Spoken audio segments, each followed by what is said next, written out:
Buenas tardes, bienvenidos al segundo capítulo de Encuentro con escritores de nuestra ciudad. En este momento nos corresponde recibir a Daniel Navarrete. Daniel, bienvenido a este programa. Este es un programa de la Red Cultura del Ministerio de las Culturas, las Artes y el Patrimonio, que gracias a un financiamiento de esta unidad podemos realizar estas cápsulas. Daniel Navarrete nació en Lanco.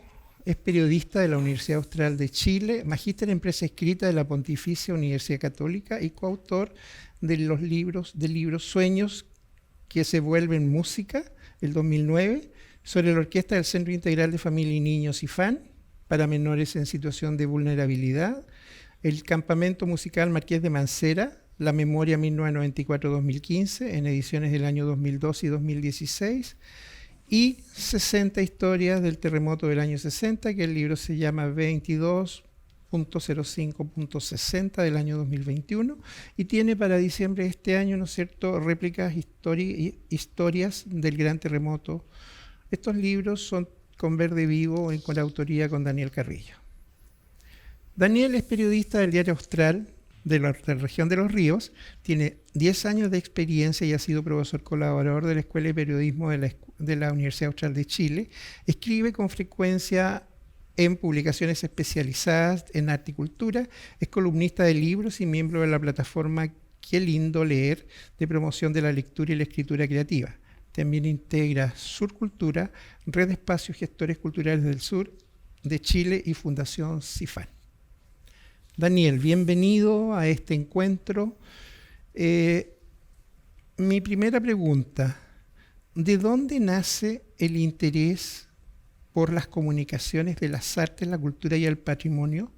Pensando que durante tu permanencia en la universidad no se tiene en periodismo la especialización de ninguna de las posibilidades que da el periodismo, ni en deporte, ni en cultura, ¿no es cierto?, ni en social, ni en política. Eso no se ve, se da una visión general de cómo ser un periodista, y me imagino que en el camino se va buscando el nicho en que uno quiere desarrollarse. Cuéntanos esa experiencia. Sí, eso es efectivo. Muchas gracias por la invitación a este segmento para poder conversar un poco de lo que hemos hecho el último tiempo.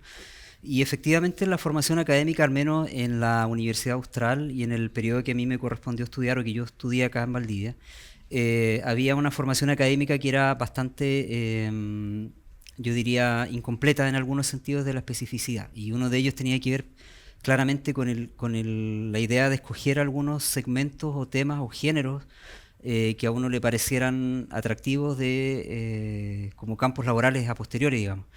Había en los últimos años de instrucción 2 especializaciones que tenían que ver con arte y otra con ciencias, pero no se remitían básicamente a entender las claves de cómo comunicar cada una de esas 2 áreas, digamos, sino que más bien a entender la historia de ambas. Por lo tanto, el llamado periodismo cultural o artístico en la malla curricular era recorrer la historia del arte. O sea, sin desmerecer aquello, no era precisamente las herramientas como para uno entrar en esa área de la creatividad, entenderla y luego comunicarla. Entonces, yo creo que mi especialización viene un poco por interés personal, casi por la intuición, y yo creo que mayoritariamente por el goce estético autodesarrollado de ser uno mismo un espectador de películas, de asiduo lector o de ser incluso melómano a temprana edad. Y también, por supuesto, la herencia familiar, que igual pesa mucho en el privilegio que uno puede haber tenido de, por ejemplo, tener una pequeña biblioteca en la casa, de que lo invitaran a leer permanentemente o a buscar respuestas en los libros. Yo creo que todo eso finalmente confluye con el tema de las comunicaciones, y al momento de querer escoger un camino, por así decirlo, de qué cosa podía ser lo más pertinente de especializarse uno, decanto en lo que es el arte, las culturas, el patrimonio y ahora la economía creativa, que es un concepto muchísimo más joven, más nuevo, que cuando nosotros estudiábamos, digamos, en la universidad, sí. pero tiene mucha relación con todo lo anterior, que es como una etapa más de la cadena productiva, digamos. Entonces hay multiplicidad de factores que se juntan. Ciertamente la universidad entrega las herramientas técnicas de la comunicación, pero insisto, al menos en mi experiencia formativa de aquellos años, 1999 en adelante, hasta 2008, 2007 por ahí, no tenía mucho que ver, tenía mucho que ver con la teoría, poco que ver con la práctica. Por lo tanto, escoger las áreas de especialización finalmente es algo que se logra casi saliendo de la academia. Saliendo de la carrera. O sea, es el camino posterior al egreso de la universidad. Principalmente. Ahora, en ese camino en que tú has empezado, ¿no es cierto?, o te has especializado, ¿sientes que tu rol es mediador entre el artista y los públicos? ¿Sientes que la información que tú entregas permite orientar a las personas que leen? Eso quisiera creer. Ciertamente igual esa pregunta estaría, o sea, sería más que la podría responder un lector probablemente, pero haciendo un análisis del rol que tenemos los periodistas en general, o particularmente el rol que yo juego en la comunidad creativa valdiviana o en la región de Los Ríos, uno de los motores que mueve ese interés es precisamente ser eso, ser un mediador consciente, que le llamo yo, más allá de la intuición de investigar para transmitir, en algún punto ser consciente de que esos contenidos tienen un sentido para el que los genera, para el creador, y también debería tener un sentido para el que los recibe, que es la persona que está al otro lado leyendo, digamos, y que se podría eventualmente inspirar a crear también. Y en ese proceso se genera algo muy enriquecedor y maravilloso que siempre me ha fascinado, que es en la posición del investigador periodista, sentarse en una mesa a hablar con el creador y llevarlo a los límites del entendimiento de su propia obra, que es algo que pocos hacen. Aquellos que crean por intuición muy pocas veces se ponen a pensar por qué hacen lo que hacen, digamos. Y ese diálogo es muy enriquecedor y va desde conversaciones que tienen que ver, por ejemplo, por qué se trabaja con tal paleta de colores, o por qué se escoge el paisaje como un elemento recurrente para la creación, o incluso cómo o qué rol tienen las historias familiares en los procesos creativos de los propios artistas. Perfecto. Entonces, en esos diálogos permanentes hay algo que yo he descubierto que tiene que ver con la retroalimentación que ellos me dan, de tomar conciencia después por qué hacen lo que hacen. Y yo creo que en ese sentido la mediación se vuelve un poco consciente, porque ellos, a partir de esos diálogos, comienzan a establecer un relato que es un poco más consciente por parte de ellos. Y ya no tan solo se trata, por ejemplo, de pintar trenes por pintarlos, digamos. Exacto. O sea, no es entregar información por entregar información. No, claro. Sino que porque es entregar, ¿no es cierto?, un testimonio de un proceso creativo. Lo que ellos sí, a mí me consta que no muchas veces lo hacen de manera consciente. Y eso está... Yo diría que es parte de las artes en sí mismo, digamos, de crear por la necesidad de hacerlo, digamos, más desde el punto de vista como sensitivo, más que de la razón. Pero parte de mi trabajo tiene que ver un poco con decodificar aquello, entonces sentarnos y conversar desde la intuición y también desde la razón los lleva a ellos un poco a establecer esta suerte como de relato que mencionaba, que a fin de cuentas encuentran un justificativo para tomar ciertas decisiones. Y eso a su vez tiene que ver también con hacerse cargo de las historias que ellos habitaron o del territorio que ellos viven y lo que ellos quieren comunicar, digamos. Y así crean las series, exponen, exhiben, leen, etc. Perfecto. Tú has trabajado, ¿no es cierto?, en la historia CIFAN, de los campamentos musicales Marqués de Mancera, y en la historia del terremoto. Eso ha significado tener fuentes y tener que trabajar y acercarse a equipos de personas. Cuéntame, ¿cómo ha sido tu experiencia en este sentido? Además, tú has trabajado con Daniel Carrillo, de trabajar en equipo. Hoy no veo fácil el trabajo del periodismo. A lo mejor puedo estar equivocado. Más bien lo veo como un trabajo más individual que un trabajo colectivo. Tú has hecho un trabajo más bien colectivo. Cuéntanos esa experiencia.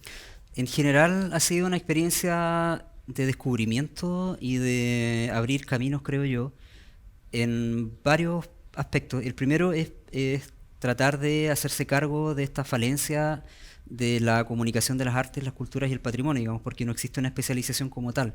Y no he visto colegas que hayan seguido esa senda, pero de manera permanente, digamos. Sí, ciertamente hay colegas que han escrito otros libros también, pero no tienen como la dedicación permanente y no suelen estar siempre donde se genera la información de esta naturaleza, digamos. Lo que eso me lleva a pensar que no existe un interés por los medios, y ni mucho menos una especialización por parte de ellos, digamos. Entonces, abrir ese camino ha significado mantener una relación abierta siempre con la comunidad creativa en búsqueda de temas que puedan parecer interesantes y que ya están establecidos como tal desde mucho tiempo antes de que uno siquiera ejerciera, digamos. O en paralelo al ejercicio, en este caso particular mío, como por ejemplo el campamento musical del Marqués de Mancera. En el caso particular de ese tema, por el ejercicio de estar en el diario hace 16 años, me ha correspondido ver cada uno de los años la evolución del evento, entendiendo, por ejemplo, cómo se planifica, quiénes lo integran, cómo se toman decisiones artísticas y técnicas, y siempre verlo tras bambalinas, lo cual siempre me llama mucho la atención el hecho de poder entender cómo se hacen las cosas, cómo funcionan y cómo no funcionan, para que luego el espectador vea un resultado final, digamos. Y es ahí donde uno comienza un poco a congeniar con la idea de la crítica, que la crítica es muy fácil de hacerla cuando algo no te gusta, pero resulta que es tu apreciación personal de un trabajo titánico que se hizo por parte de mucha gente. Entonces, esa exposición que genera el artista es ciertamente bien cruel, si es que no conecta con el auditor o con el espectador, pero también lo enriquece en su posición frente a la audiencia. Entonces, este tipo de eventos, por ejemplo, que son musicales, formativos, me llamó la atención siempre de ver cómo se generaban, poder tener el privilegio de hablar directamente con los organizadores durante más de 10 años, hasta que decanta en un momento en que yo creo que, bueno, en conversaciones con Daniel también, que igual es periodista, de hacernos cargo de aquello. Nos damos cuenta de que que los hechos ocurren, que están, pero que luego de pasar el auge mediático de la prensa local o regional o nacional, se diluyen. Quedan como una marca, pero esa marca se va activando cada cierto tiempo. Un campamento musical Marqués de Mancera claro. Es todos los eneros, todos los diciembre, digamos. Sí. Pero el resto del año nadie más se acuerda de aquello. Entonces decidimos hacernos cargo de eso y por qué no investigarlo. Y con todo el input que ya teníamos de conocer las fuentes vivas y tener la fortuna de acceder a fuentes bibliográficas, empezamos a hacer esta investigación. Y así surge ese libro, que es una crónica desde el año 1 del campamento hasta la primera edición, que era 2012, y luego una reedición ampliada por 5 años subsiguientes, donde yo creo que la filosofía detrás de la investigación era hacernos cargo de aquello. Nadie más está prestándole atención a esto, que es importante, entonces hagámoslo nosotros, abramos un camino con eso, veamos cómo nos funciona. Y afortunadamente funciona bien, digamos, porque nos damos cuenta que al menos este tipo de eventos sienten esa necesidad. Pero como la planificación del evento es solamente hacia el evento, termina obviando un poquitito la trascendencia de lo que ocurra el resto del año, el resto de los años, incluso la generación de un documento histórico, y después puede servir como un obsequio diplomático, puede circular a nivel regional o nacional, y eso igual le da un peso específico mayor. Y es otra de las discusiones que se ha mantenido eternamente en el interior de la comunidad creativa, que es ver, por ejemplo, cuál es el rol que tienen las comunicaciones dentro de los proyectos artístico-culturales, digamos, donde el creador hasta cierto punto, hasta ciertos años, entendía que solamente él y las personas que hablan su mismo idioma artístico o lenguaje eran los más capacitados o los únicos capacitados para integrar un equipo, digamos. Entonces, en muchas reuniones de programación, hablando con las autoridades ministeriales regionales de cultura, por ejemplo, o con la misma universidad, se les da a entender, o a modo personal le doy a entender en estas reuniones que podría ser pertinente tener comunicadores de los proyectos de arte, que es un fenómeno más o menos parecido con lo que ocurre con la ciencia. Si existen divulgadores para los temas duros, ¿por qué no tener periodistas para divulgar las artes? Y ahí, claro, la discusión de fondo viene siendo que el mal llamado habilidades blandas de las artes y las culturas por sí solas deberían entenderse, porque se trata de algo más sensible, ¿no? Por lo tanto, uno apelaría al espectador a que viera un cuadro por verlo, digamos, pero resulta que antes de que el cuadro llegue a la exposición hay todo un proceso que igual... Hay un proceso que es importante conocer. Por eso nosotros, a través de Conarte, hemos puesto ya hace como 4 o 5 años, ¿no es cierto?, un requisito de que haya una persona del área de periodismo apoyando a los creadores, porque sabemos que a pesar de que ellos saben hacer el hacer de su especialidad o de su oficio, no saben comunicar lo que hacen. Y creo que es importante y concuerdo plenamente. Sí, ahí pareciera ser algo bastante básico o subentendido, diría yo, pero cuando uno se sienta con el creador y se lo expone en esos términos, de que la presencia mediática igual es importante por el impacto del proyecto y que eso a su vez va a generar otras vitrinas, ahí recién se entiende. Pero ha sido una tarea ardua, larga y está dando buenos resultados. El ejercicio del Conarte ya es una parte de ese tema, y también la Vicerrectoría de Investigación Académica en el área de cultura de la Universidad Austral también está tratando de entrar un poco en ese campo, entendiendo que ellos igual tienen una escuela de comunicación, una escuela de periodismo. Entonces, exacto. Ahí están los vínculos. O sea, tienen el recurso humano como para tener la especialidad incorporada a los proyectos. A mí me llama la atención que dentro de la música, sigamos en el campo de la música, tú tienes dos miradas bien distintas en tus dos trabajos. Uno que es la cosa formativa de los campamentos musicales, pero por otro lado, a través de la orquesta Cifán, la mirada social, la mirada de recuperación, ¿no es cierto? La mirada de que el arte, y en este caso específicamente la música, sirve para modificar conductas y para el rescate de ciertas personas con vulnerabilidad. Me imagino que ese proyecto también para usted fue tremendamente impactante, el hecho de conocer por dentro esta realidad. Efectivamente, de hecho, las investigaciones que derivaron el libro, tanto de la memoria del campamento musical como de la historia de la Fundación Cifán y la orquesta, yo diría que corrieron casi en paralelo, porque muchos de los músicos que acuden a un hito formativo son parte del otro, entonces se cruzan un poco las energías y los hacedores de aquellas actividades son casi los mismos, entonces ciertamente corren por dos canales distintos, ¿no? Uno es el formativo absolutamente hacia la profesionalización en algunos casos, y el otro es básicamente de integración y generación de un espacio seguro para el desarrollo sentimental, emocional, ¿no? Como persona, que yo diría que está en la misma altura de importancia, digamos, dependiendo de lo que pretenda la familia o el entorno. Pero en el caso de Cifán, yo creo que lo maravilloso es que es una experiencia única en la macrozona sur, sino en Chile, donde derechamente se escoge la música como un elemento unificador, como un elemento generador de un espacio seguro para la infancia y la adolescencia también. Y desde ahí se comienza a proyectar una forma distinta de entender el hacer la música y el arte en general, digamos, donde no se propende necesariamente que el niño que está tocando música ahora a los 7 u 8 años termine siendo un violinista de academia, digamos. Exacto. Sí, lo que interesa es que se vincule con el arte, con el instrumento, y que lo que ocurra durante aquellos años sea transformador de una u otra manera, sin necesariamente impulsar la profesionalización. Y lo interesante es lo que ocurre en ese proceso, digamos, donde hay profesores altamente calificados que trabajan por muy debajo del sueldo que tal vez ellos ganan según el mercado para profesionales de esas características, pero que lo hacen por amor al arte, entonces, literalmente. Entonces, entrar en ese mundo igual permite descubrir esas otras sensibilidades que tienen que ver con el compartir lo que uno sabe, tiene y transmitirlo casi de manera gratuita, digamos.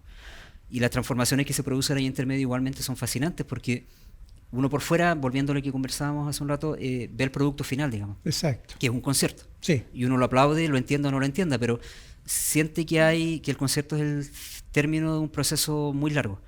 Pero estar dentro del proceso largo... Es un proceso de trabajo permanente para llegar al punto final que sería el concierto. Y es de un trabajo largo, permanente, de compromiso, no tan solo del profesor y el estudiante, sino que también de la familia. Y de la organización. De la organización y del entorno. Yo creo que en el ejercicio de escribir el libro de la historia de Cifán, nos dimos cuenta con Daniel de que, bueno, primero Cifán, la fundación, estaba teniendo un rol pionero en la macrozona sur, sino en Chile, y luego que se conocía poco, por lo tanto decidimos nuevamente usar el concepto de hacernos cargo de eso y por qué no ser nosotros. Y tercero, que la música estaba siendo ya a estas alturas como un elemento que ya no quedaba ninguna duda absoluta de que era uno de los sellos identitarios de Valdivia y por ende de la región. Ya la tenemos históricamente en muchos festivales, mucha gente graba discos, hay muchos artistas activos y todo, pero el proceso formativo que generaba la música selecta en este caso era algo inédito, que la fundación lo abre en junio del 2002 con la orquesta, pero desde el 96 en adelante como fundación, digamos. Por lo tanto había una exploración de muchos años que efectivamente estaba generando resultados comprobables, positivos, y que valía la pena fortalecer de alguna manera. Entonces ahí investigarlo, comunicarlo, ponerlo en un libro fue nuestra respuesta de hacernos cargo y de colaborar de alguna u otra manera en esta cadena de formación.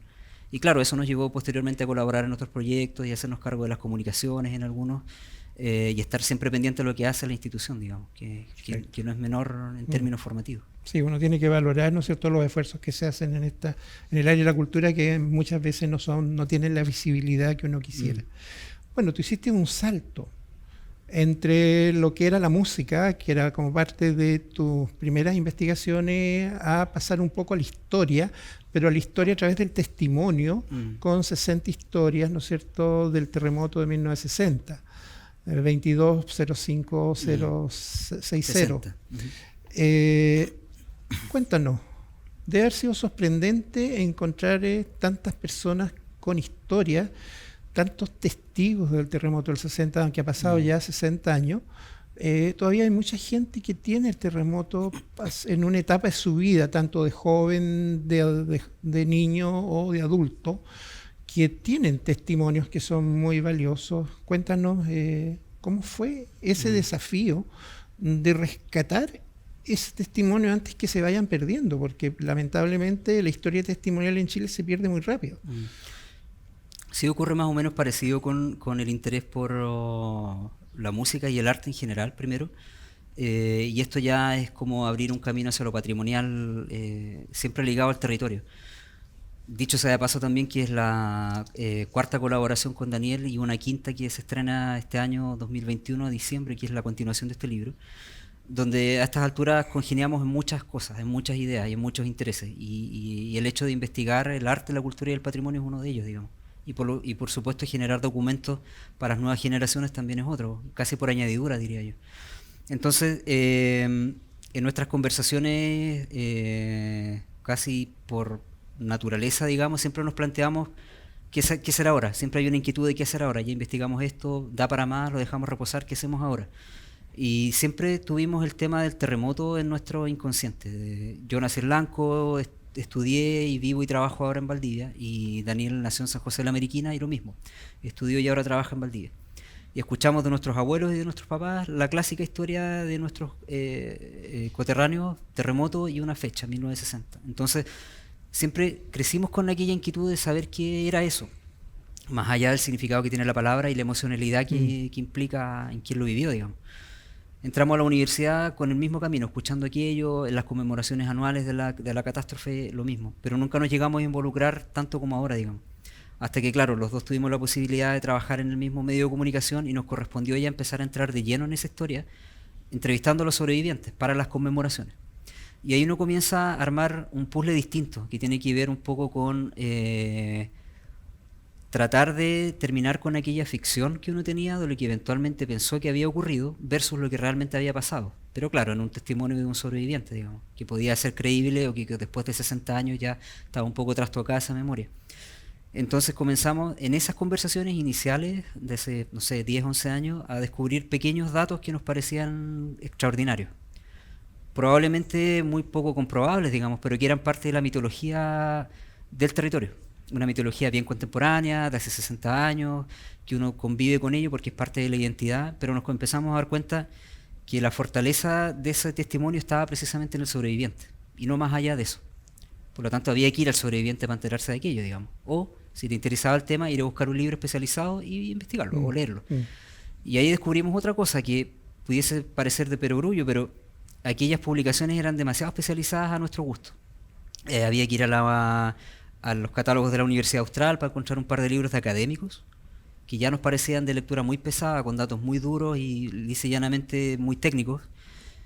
O si no, había que buscar tesis de grado. Y las tesis de grado no son de conocimiento popular, están en una biblioteca digital o en la biblioteca física de la Universidad Austral, pero convengamos que un lector de a pie no va a hacer ese ejercicio de buscarlo, digamos, porque no sabe cuáles son los canales. Y si lo supiera, es extraño verlo en esa situación. Y lo tercero es que efectivamente había libros del terremoto, pero no libros del terremoto escritos por valdivianos. Hasta claramente cuando se cumplen 50 años se genera un proyecto muy bonito del grupo de trabajo Terremoto, que ellos hacen un libro muy completo, que es una crónica desde la hora cero hasta el año inmediatamente después, donde hacen una investigación muy completa con sobrevivientes entrevistados, con recopilación bibliográfica y con una intervención que fue la reproducción de los rucos, que eran las soluciones habitacionales del 60, que ellos las instalaron en lugares públicos de Valdivia para generar la inquietud. Entonces, durante todo este tiempo nosotros igual enganchamos con esa idea de decir que era necesario y pertinente ir refrescando ciertos temas que son propios del territorio para que no se olviden. Y nosotros mismos no nos podíamos olvidar de aquello, entonces éramos la prueba viva de que estaba funcionando aquello de hacerse cargo otra vez. Entonces, hemos tenido la fortuna, de tanto Daniel como yo, de tener acceso a libros especializados, algunos en nuestras bibliotecas personales, y comenzamos con lectura de cualquier día, de cualquier libro, y nos comenzamos a compartir estos datos y a cruzarlos. Y de pronto nos dimos cuenta, por ejemplo, que para el terremoto del 60 se produjo un éxodo masivo de niños, Sí. porque uno de los dos lo escuchó en una cantata y luego lo leyó en un libro. Y después comenzó a buscar en internet y efectivamente el dato existía y efectivamente hubo un éxodo de 2000 y tantos niños. Entonces, de esa manera casi orgánica comienza a generarse el interés de buscar el dato duro detrás de esa supuesta ficción o ese supuesto mito. Y efectivamente damos con en el caso puntual de esa historia, damos con un documento del Ministerio de Salud de la época de Chile donde da cuenta de una investigación muy cruda de las consecuencias de aquella acción. Entonces encontramos eso y comenzamos a preguntarnos, ¿y qué habrá detrás de esto otro? ¿Y qué habrá detrás de aquí? Y en conversaciones a la hora de almuerzo, de sobremesa, nos preguntábamos cómo habrá sido el terremoto para las mascotas, por ejemplo. ¿Cómo habrá sido la infancia? Bueno, hubo un éxodo. ¿Cómo habrá sido el acceso al agua potable? ¿Cómo habrá sido el acceso a las vacunas? ¿Qué enfermedades fueron las que surgieron inmediatamente después? ¿Qué pasaba con la vida en Valdivia hace 60 años? Y eso yo creo que fue el motivante más fuerte que tuvimos los dos para empezar a investigar en base a todo lo que teníamos. Y finalmente entre los libros que tenía él y los que tengo yo son como cerca de 150, algunos más especializados que otros y algunos testimoniales más que otros.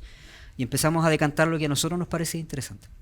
Entonces ahí hicimos un salto de fe que tenía que ver con asumir la inquietud de lectores que no éramos nosotros y proyectarle a los lectores que no éramos nosotros, como por ejemplo, a mí me interesa saber cuáles eran las ayudas que se generaron para el terremoto del 60, pero yo no sé si a la persona que después va a tomar este libro le va a parecer interesante. Pero hagámoslo interesante, pongamos el tema en la agenda y veamos si funciona o no. En el peor de los casos nadie va a leer el libro, pero el libro igual va a circular. Y afortunadamente estábamos lo correcto. Ese salto de fe fue efectivo y el libro fue un éxito. O sea, yo creo que lo primero es agradecer al Fondo Conarte porque era primera vez que lo postulábamos, primera vez que lo ganábamos y primera vez que nos aventurábamos en un proyecto que una vez que estuvo listo y circulando nos dimos recién cuenta del tremendo potencial y alcance territorial que podía tener desde el punto de vista emocional. Y ahí nos quedamos casi perplejos porque la edición se agotó inmediatamente. La editorial Libros Verde Vivo, que gentilmente acogió publicar con nosotros en nuestra aventura de saber cómo se publica un libro, muy a tiempo después de los otros que habíamos hecho música, decide publicar una segunda edición. Y se ha circulado desde diciembre del año pasado hasta casi diciembre de este año y van quedando muy pocas copias. Entonces, lo bonito que se genera con todo esto fue primeramente haber reconfirmado que estábamos lo correcto en nuestra teoría de instalar el tema, que dicho sea de paso ocurre durante la celebración de los 60 años del terremoto, Los 60 años. el año pasado, el año 2020, donde por eso nosotros decidimos jugar un poco con el concepto de 60, que en la portada del libro y en la investigación está al menos consignado 3 veces, ¿no? 220560, 60 historias del terremoto del 60, como para que quede muy claro que era aquello. Y ocurre el lanzamiento de la investigación el año pasado, digamos, en el año 60 de la tragedia, y además en el primer año de la pandemia. Entonces comienzan a generarse dos comparativos muy potentes que tenía que ver cómo la gente que sobrevivió al 60 tuvo que literalmente sobrevivir a esa destrucción y cómo nosotros, 60 años después, estamos tratando de sobrevivir a otra destrucción, que era una pandemia. Por lo tanto, fue una investigación que se hizo en casa, a distancia, con muy pocas reuniones, con revisión de archivos presenciales muy limitados por las situaciones, por las razones obvias, digamos, que el año pasado era menos flexible que ahora, pero aún así lo logramos sacar adelante. Y lo bonito de todo es que tomamos la decisión consciente de que sean 60 historias por el 1960 y el 60 aniversario, pero nos quedaron otras 60 fuera. Y estas otras 60 son las que vienen en la continuación del libro, que efectivamente se llama Réplicas, Historias del Gran Terremoto, donde seguimos un poco encantados con aquella idea de nosotros seguir redescubriendo y reinstalando el tema para que las nuevas generaciones se vayan encantando con ellos. Uno de los propósitos de este libro y del que viene en diciembre es generar esta conversación precisamente y que sean tal vez los nietos que le pregunten a los abuelos si es verdad lo que está en el libro o no, o los abuelos le comenten a los nietos o a los hijos que ellos efectivamente saben que así fue aquello, digamos.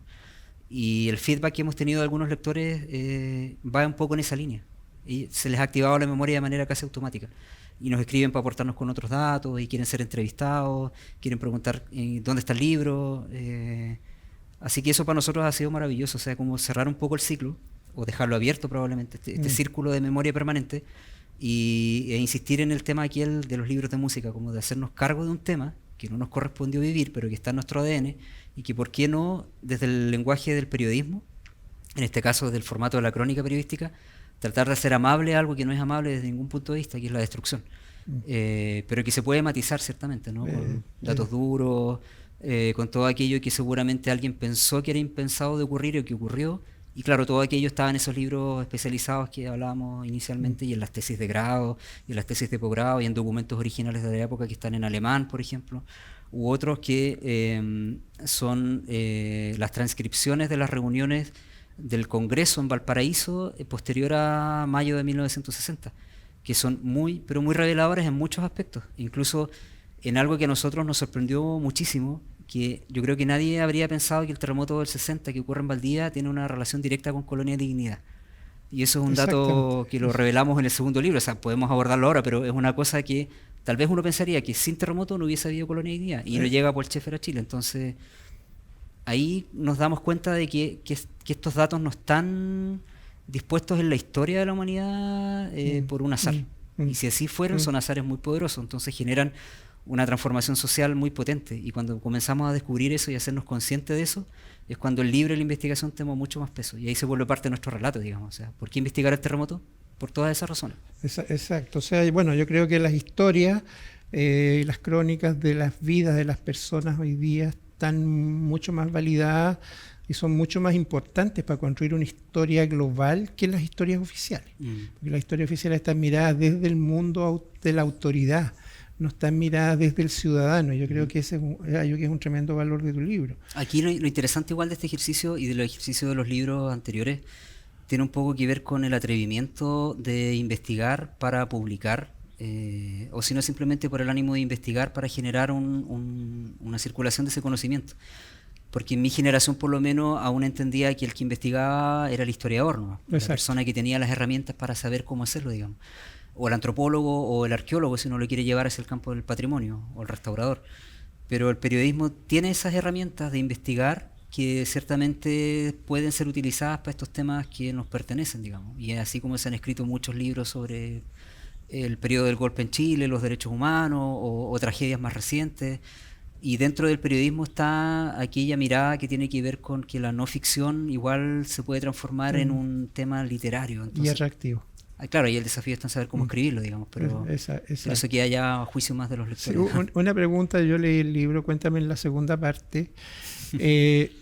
Valdivia tuvo censura de prensa, no ingresó nada para no alarmar a la población. Yo tenía 10 años y en mi casa llegaba el diario Ilustrado.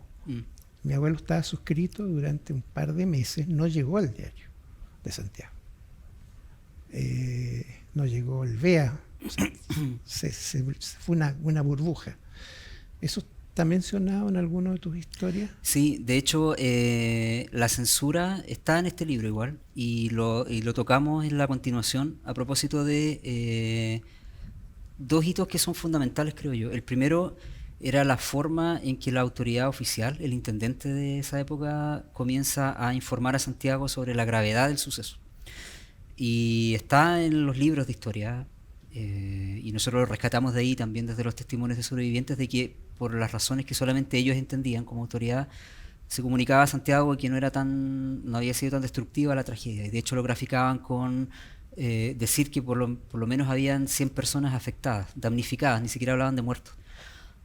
Y claro, 60 años después uno entiende la magnitud del 9.5 Richter, que no era para 100 damnificados, era para cientos de miles. Entonces, no logramos entender porque es algo que ocurre en aquel momento y ya no están vivas las personas que tomaron esas decisiones de por qué las tomaron, digamos.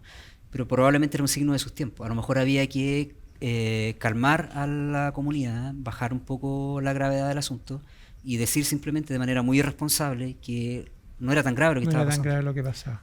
Claro, y por el otro lado, la comunidad internacional global, Estados Unidos, Unión Soviética, etcétera, estaban muy alarmados y sabían la gravedad del hecho y comienzan a ayudar. Entonces, no se entiende cómo nuestros pares, autoridades, toman decisiones que se contradicen con las ayudas internacionales. Y eso nosotros lo revelamos en este libro, y lo revelamos también en las discusiones que nosotros descubrimos que están transcritas del Congreso Nacional de aquella época, donde a Santiago la discusión era en torno a que no era tan grave, pero era porque acá se estaba mal informando. Entonces, ¿qué tipo de ayuda iba a llegar a Santiago si en un año más centralista que ahora, digamos, sin regionalización ni nada, Valdivia exigía algo que no estaba llegando, digamos. Entonces, ni siquiera el presidente de la época vino a Valdivia, digamos, o a la macrozona sur. Algo que en estos días sería impensado, digamos. O sea, menos en campañas ocurre casi más por obviedad, digamos, pero en todas las tragedias las autoridades van, constatan en terreno, pero en aquel entonces nadie sabe por qué no vinieron. Y el tema de la censura también tenía mucho que ver en aquel momento o estaba, mejor dicho, vinculado con la desinformación, que tenía que ver un poco con esto, digamos. Los medios informaban según las fuentes oficiales, y en el segundo libro nosotros revelamos, por ejemplo, algo que nos parece curioso, no es curioso ni divertido, pero que es bastante pintoresco, de cómo, por ejemplo, en Santiago se publicaba de que en Chiloé, Osorno y en Puerto Montt habían ocurrido episodios de linchamiento de personas que habían sido descubiertas robando casas o supermercados. Y que más allá de eso, como una acción para dejar en claro que no había que cometer aquellos delitos, esas personas eran asesinadas en la vía pública por efectivos de las fuerzas uniformados y del ejército, digamos. Entonces eran fusilamientos que uno diría, pero en el 27, si uno lo trata de extrapolar en el terremoto que nosotros vivimos, el 27F, da un poco de miedo, digamos. O sea, tomar esas decisiones un poco en caliente no creo que haya sido lo mejor, ni siquiera en 1960. Pero lo curioso es que los medios lo validan desde la desinformación. Entonces lo que ocurre es una cadena de hechos que nadie sabe si son o no, y que nosotros lo retratamos en una crónica que tiene mucho que ver con eso, o sea, que ocurrió o no ocurrió. Y claro, ahí damos cuenta de lo que decía tal diario, de que en Chiloé alguien escuchó que habían asesinado a 8 personas en un cementerio, y alguien va y no existen aquellas tumbas, pero la persona que los atiende les dice que no son 8, son 10, entonces comienza a crecer la desinformación a tal nivel que en Santiago terminan desestimando esas versiones que no saben quién dio en el sur, y desacreditan todo aquello. Pero entre medio ya la desinformación está instalada, o sea, las fake news, como se le conocen ahora, ya existían en el 60, no con ese nombre. Pero nos parece curioso y no menos interesante que se generara una cadena de desinformación y de errores en base a rumores. Ahora, claro, hay que entender que en 1960 ni siquiera había internet, no había WhatsApp, no había Twitter, no había nada. Entonces, uno, si no se informaba por el rumor, no se informaba, o se informaba por los medios oficiales, digamos. O sea, había muchos disparos en la noche, pero yo creo que eran disparos de alerta más que disparos de matar gente. O sea, había muchos muertos como para seguir matando gente, pero al final, claro, uno se escuchaba que disparaban en distintos sectores. Valdivia era muy chico también en ese tiempo. Uno decía, bueno, están matando. Pero bueno, es parte del mito y es parte de la leyenda. Eso igual es interesante porque la investigación sobre el terremoto de 1960 igual nosotros la iniciamos con la idea de desmitificar varias cosas. Y yo creo que la más potente tiene que ver con que el terremoto es el terremoto de Valdivia. El terremoto de 1960 es el terremoto de Valdivia.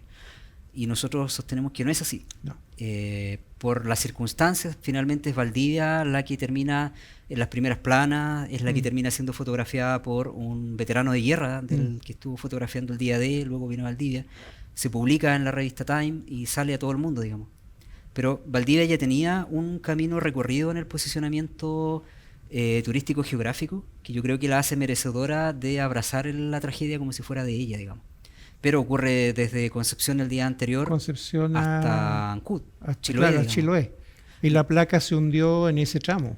Entonces hay mucha destrucción, historias, dramas, sobrevivencia, muerte, desde Concepción, por toda la macrozona sur hasta Chiloé.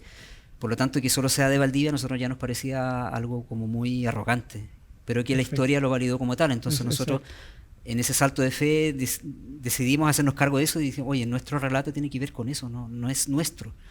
Y con justa razón los osorninos se quejaban, que no les llegaba la lluvia, que llegaba a todo Osorno, o Puerto Montt, o que no salía de Temuco, digamos. Claro. Entonces el epicentro ciertamente no fue Valdivia, fue Traiguén. Entonces existe una disonancia en lo que la historia finalmente termina poniendo en el papel y lo que las nuevas generaciones de atrevidos a investigar y queremos como redescubrir y reposicionar. Que yo creo que ese es el valor que tiene el trabajo que ustedes hacen, que nos muestra la otra mirada, la otra cara. Yo creo que, como ya cerrando, Valdivia fue el centro de todos los periodistas. O sea, pensemos que el Hotel Pedro de Valdivia fue el gran centro donde estuvo toda la prensa instalada durante toda parte del terremoto.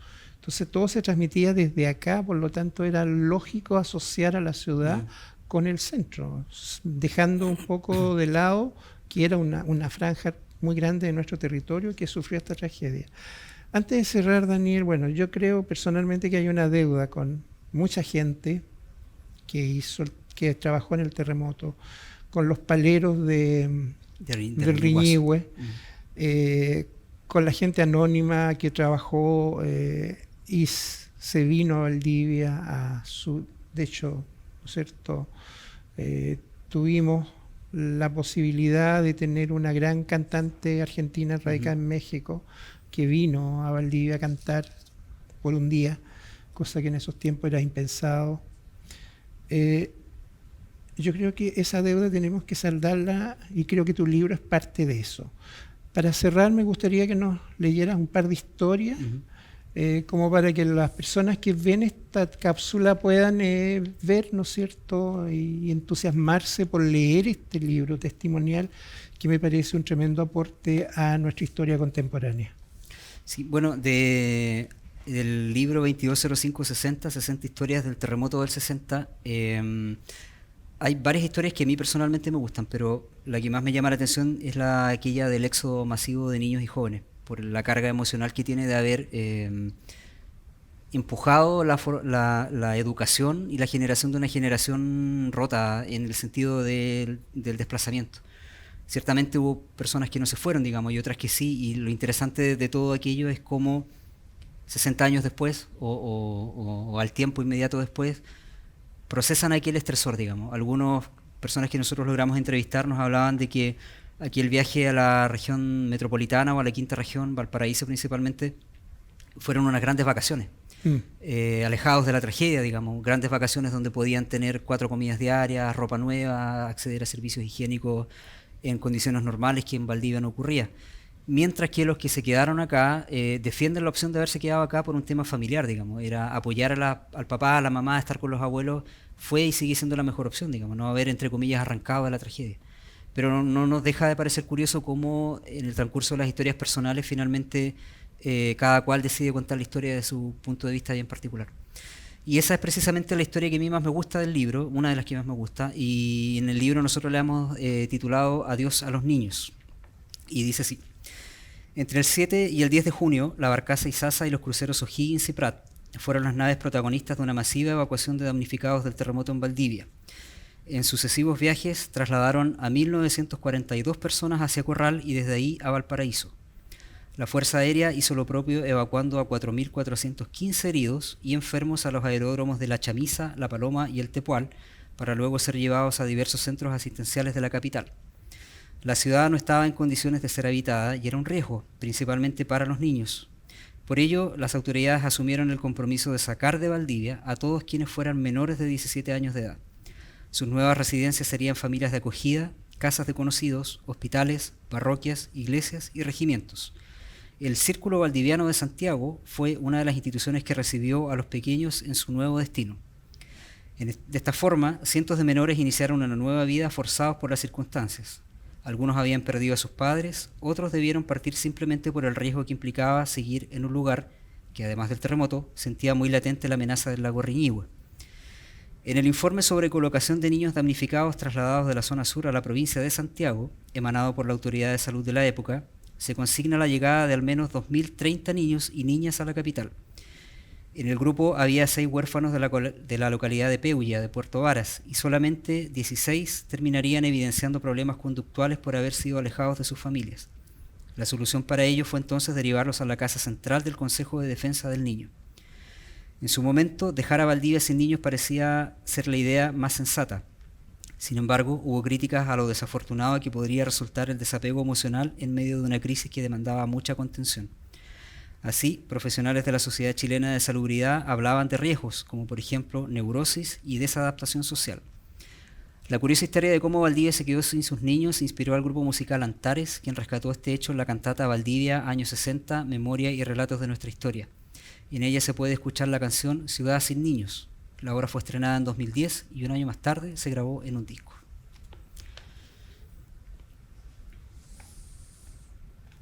Ahí lo interesante es que rescatamos aquel hito que ocurre hace 60 años y nos damos cuenta que posteriormente la comunidad creativa lo sigue rescatando de manera permanente. Y ahora, si uno no accede a él por este libro, lo puede escuchar en una canción. Entonces, sí. es algo que definitivamente marca una generación y a nosotros como investigadores no nos deja de impactar. Es algo que no quisiéramos vernos involucrados, digamos. Es algo que se tapó, ¿eh? Y es algo que se tapó. Se tapó también. mucho tiempo. Sí, yo fui testigo de eso. Y fui uno de los afortunados que quedó en Valdivia.